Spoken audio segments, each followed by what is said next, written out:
Apreciados líderes, les habla el profesor Alexander Fierro de Filosofía y en esta oportunidad tocaremos el vitalismo. Quiero iniciar este video con dos preguntas. ¿Qué es la vida? ¿Qué distingue a un objeto inanimado de un objeto animado? Ahora vamos con el tema central, el vitalismo.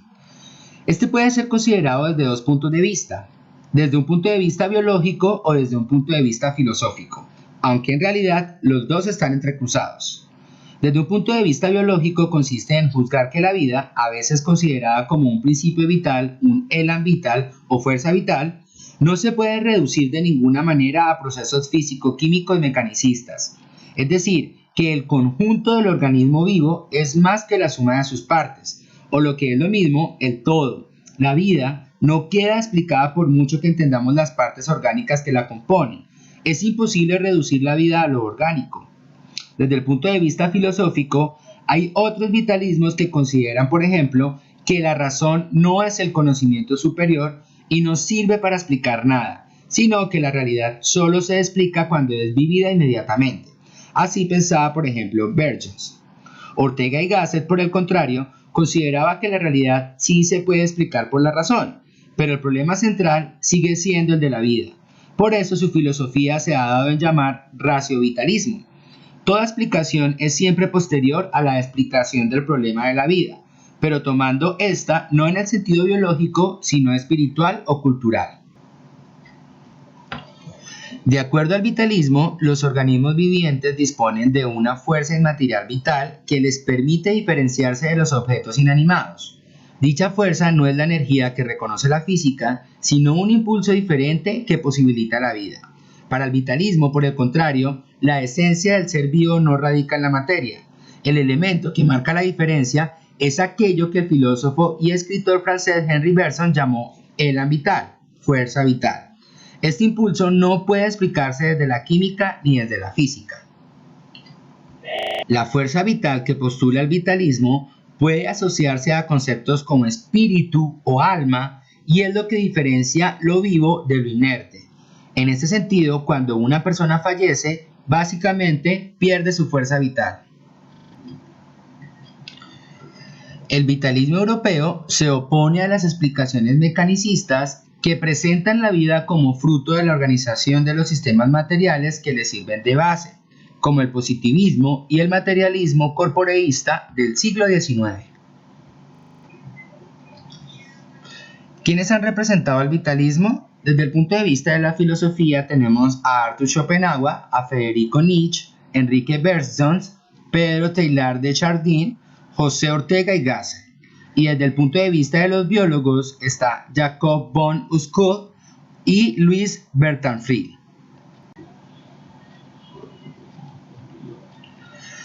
Friedrich Nietzsche fue un filósofo alemán. Su teoría filosófica se ve influida por el irracionalismo y la voluntad de vivir de Schopenhauer.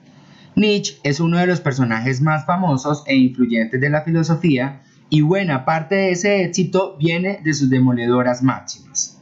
A continuación hacemos una guía rápida sobre su pensamiento y su aportación al mundo de las ideas. Primero, irracionalismo. Uno de los principales fundamentos de la filosofía de Nietzsche es la negación de que el ser humano es un ser racional.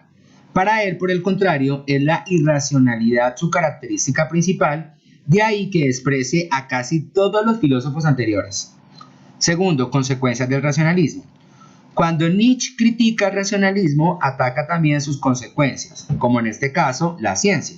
No es la idea del conocimiento en sí, sino aquello que representa, la debilidad. El hombre necesita saber, investigar, conocer, porque es un ser débil. No es capaz de aceptar el caos de la realidad.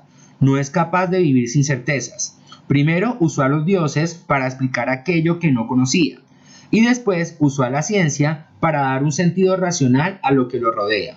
En ambos casos se equivoca. Tercero, críticas a los filósofos griegos. Nietzsche era contrario a la mayoría de los filósofos anteriores, pero tenía un punto clave de la historia en el que posar su odio: Sócrates. Desde él en adelante se había desarrollado esa idea de que el ser humano es un ser racional, manteniéndose la misma durante milenios, una idea que Nietzsche atacará siempre con saña. Cuarto, contra la religión. Probablemente uno de los sectores más criticados por Nietzsche es el de la religión, y fue la cristiana la que más sufrió sus ataques. Nietzsche proclamó que Dios había muerto y que los dogmas mortales del cristianismo, como el pacifismo, tolerancia, amor, fraternidad, entre otros, no son más que elementos falsos y manipuladores, fruto de una filosofía débil que trata, mediante dichos principios, de frenar y debilitar al fuerte, con quien de otro modo no puede competir. Quinto, esclavitud moral. Esas ideas supuestamente morales son vilipendiadas por Nietzsche, que tratará de forjar una nueva visión del hombre en la que primen la fuerza y la determinación. Sexto, inmoralidad de la ética tradicional. Gran parte del trabajo de Nietzsche se basa en demostrar que la mayoría de los principios que defiende la ética anterior a él son falsos, nada más que meras palabras que están completamente alejadas de la realidad. Detrás de todo supuesto principio moral existe una idea vil. La moral tradicional ha de ser destruida para poder crear una nueva. Séptimo, el freno moral al hombre. Por un lado, la maldad intrínseca del cristianismo y su ideal moral. Por otro, la negación de lo que esa misma entiende que es grande y virtuoso, como la clemencia, caridad, altruismo, pacifismo. El cristianismo y su código es un freno para el hombre, que le impide llegar a su máximo potencial. Octavo, la virtud del egoísmo. Egoísmo es una palabra maldita aún hoy. Parece que nada peor puede hacer una persona que ser egoísta. Nietzsche califica de necio tales pensamientos. El hombre es naturalmente egoísta y está bien que lo sea. Es su vida de la que ha de hacerse responsable, no pedir a los demás que vivan para él. Es él mismo quien ha de solucionar sus problemas y alcanzar sus sueños sin lloriquear. Todo lo que nace de la naturaleza del hombre es bueno, y nada de lo que defiende el código impuesto podrá cambiar la realidad. Nietzsche odia el altruismo, la obligación moral de que no solo es bueno si renuncia a su propia vida para vivir para los demás. Un invento de los débiles para poder vivir a costa de los fuertes y brillantes. 9. El superhombre. Según Nietzsche, el hombre actual, con su moral decadente y débil, ha de ser superado. ¿Cuál es la meta? Convertirse en un superhombre, un ser con una moral nueva, poderosa. El superhombre determinará sus principios, valores y vivirá de acuerdo a la realidad de su naturaleza. El superhombre tendrá virtudes como la fortaleza, la determinación, la pasión y la crueldad. No dará cuenta de sus actos a nada ni a nadie, porque será un líder que decidirá el qué, cómo y cuándo de todo aquello ocurra en su vida. Y por último, la superación de la religión.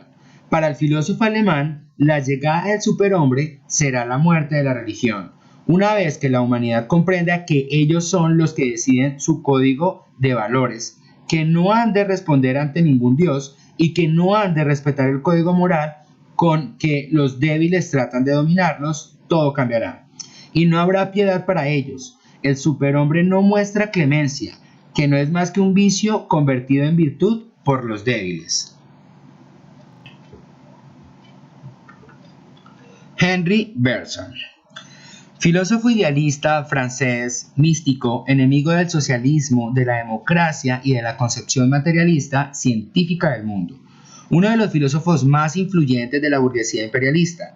El idealismo de Bergson constituye una expresión notable del retorno hacia el irracionalismo, que caracteriza a la filosofía idealista en la época contemporánea, y significa el rechazo total del conocimiento racional, lógico, la ruptura declarada con la ciencia. La filosofía de Bergson tiende a desacreditar, a denigrar el conocimiento científico, las leyes de la ciencia y el pensamiento lógico y racional. Según Bergson, la verdad sería inaccesible al conocimiento científico y el pensamiento lógico incapaz de penetrar la realidad. La ciencia solo tendría valor práctico y sería incapaz de descubrir la verdad. Al conocimiento racional, lógico, Bergson opone la facultad mística de una revelación intuitiva, inmediata. La intuición abre ampliamente las puertas al misticismo y al oscurantismo.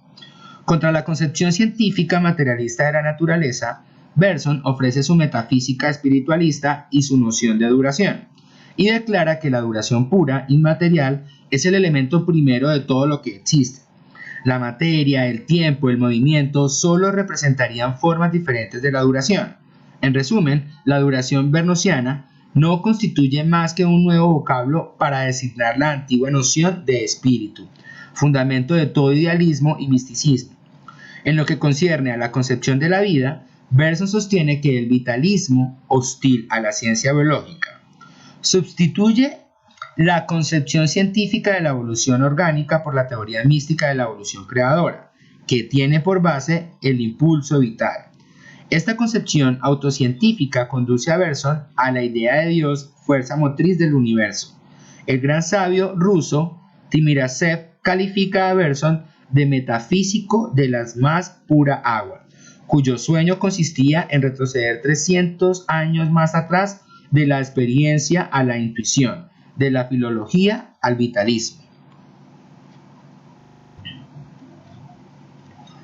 La filosofía de José Ortega y Gasset se asienta en la vida humana y su realización.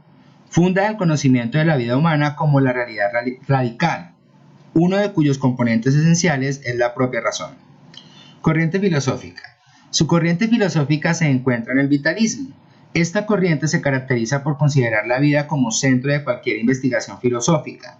Su pensamiento empieza siendo objetivista y termina con el raciovitalismo, pasando por el perspectivismo. En realidad, su corriente es una superación del vitalismo y del racionalismo, tomando aspectos de las dos para crear el raciovitalismo, que considera la vida como centro de cualquier investigación y a su vez da bastante valor a la cultura y a la razón, que el vitalismo clásico niega. Raciovitalismo propuesto por José Ortega y Gasset. Ocupa la última etapa de su vida, en ella realiza una crítica al racionalismo y al vitalismo tal y como se entendían en su época, es decir, respecto al yo. Recordemos que en mediados del Quijote dice aquello de yo soy yo y mi circunstancia. El vitalismo de Nietzsche, por ejemplo, defendía la vida del superhombre y no la de los demás individuos, por lo que no profundizaba en los conceptos del clasicismo, especismo, racismo y sexismo. Si bien es cierto que en su última etapa le pide perdón al caballo de Turín por las atrocidades del racionalismo cartesiano. Nietzsche entendía la vida como un motor individual y no empático, pero la tarea de José Ortega y Gasset es unificar la razón y la vida para crear una síntesis homogénea y un sistema coherente. Por ello niega la razón cartesiana, que consiste en el análisis de las cosas. No entra, sin embargo, a analizar las opiniones del filósofo francés respecto a la vida de animales no humanos, a los que considera herramientas para uso y disfrute de las personas.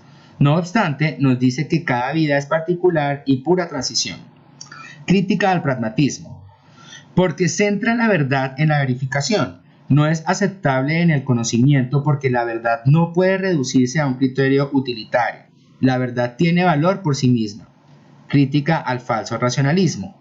Tiene unos límites aunque sea incapaz de administrarlos, pero la verdad no puede circunscribirse a los límites impuestos por la razón.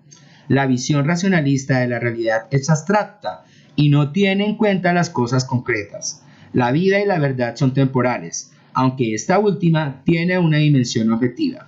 Y por último, crítica al falso vitalismo. Critica a los que reducen la vida como algo biológico y no tienen en cuenta la riqueza de la vida. No consideran que la vida y los seres vivos son tarea exclusiva de la biología. Ahora les voy a leer algunas frases que me pareció representativa de cada uno de estos filósofos. Friedrich Nietzsche. Fe es el deseo de no saber lo que es verdadero. Ortega y Gasset. El amor auténtico se encuentra siempre hecho. En este amor, un ser queda adscrito de una vez para siempre y del todo a otro ser. Es el amor que empieza con el amor. Y José Ortega y Gasset. La vida cobra sentido cuando se hace de ella una aspiración a no renunciar a nada. Muy interesante, ¿verdad?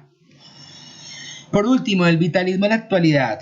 El vitalismo es actualmente una postura filosófica rechazada. Actualmente tenemos 3 definiciones de vida. Primero, es la capacidad de nacer, crecer, reproducirse y morir. Segundo, es el estado de actividad de los seres orgánicos y la fuerza interna que permite obrar a aquel que la posee. Y por último, es la capacidad de un ser físico de administrar sus recursos internos para adaptarse a los cambios que se producen en su medio. ¿Cuál crees que sea la correcta? Hasta aquí llegamos, chicos. Nos vemos en clase.